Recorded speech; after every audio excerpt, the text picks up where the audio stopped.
December 1945. A squadron of U.S. Navy planes vanishes off Florida's coast. March 1918.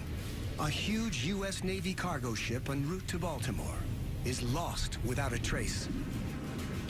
Over the years, many more ships and planes disappear within a 450,000 square mile zone of open ocean. A source of intrigue, legend, and fear. This is the Bermuda Triangle. Bermuda, an island oasis 650 miles off the east coast of the United States. For centuries, it's been a refuge for Atlantic shipping, but the island's waters conceal a deadly threat. At the same time as being incredibly attractive, Bermuda also represents a serious no-go area for mariners without specific Bermuda experience. Bermuda's name comes to strike fear into the hearts of sailors and earns a reputation as the Isle of Devils. The paradox of Bermuda's paradise is that it was literally a ship's graveyard for its first 200-300 years. In fact, according to Philippe's records, numerous wrecks completely encircle Bermuda. There's clearly something out there that poses a deadly threat to shipping.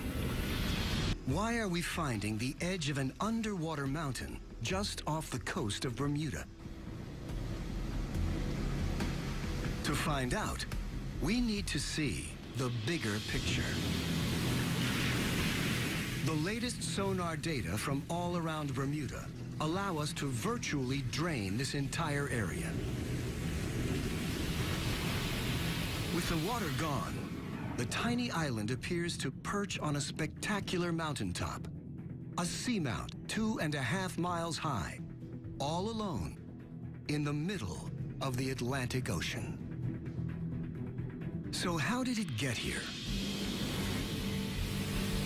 The reason why the island is here today is because of a very significant volcanic eruption that took place in this relatively isolated spot in the ocean plate that stretches from the earliest phase of development of the Atlantic Ocean.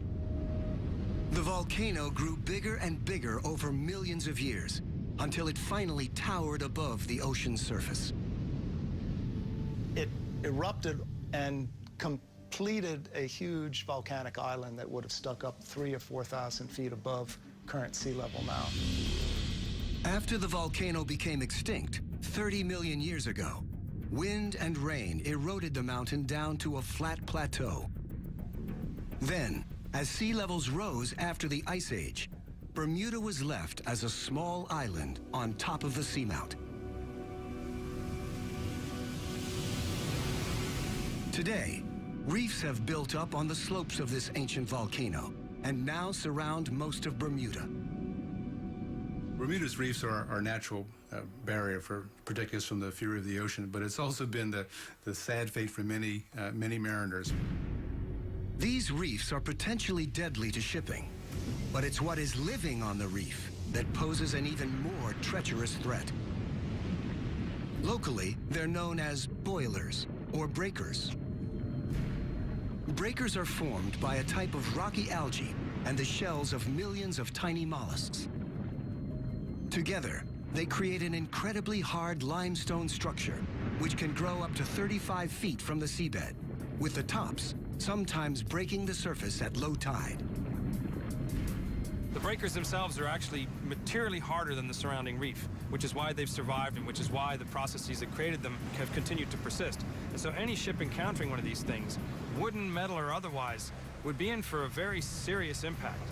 Breakers sometimes have sharp points. These can pierce a ship's hull like a can opener, potentially sinking it in minutes. And they can be at their deadliest in calm weather.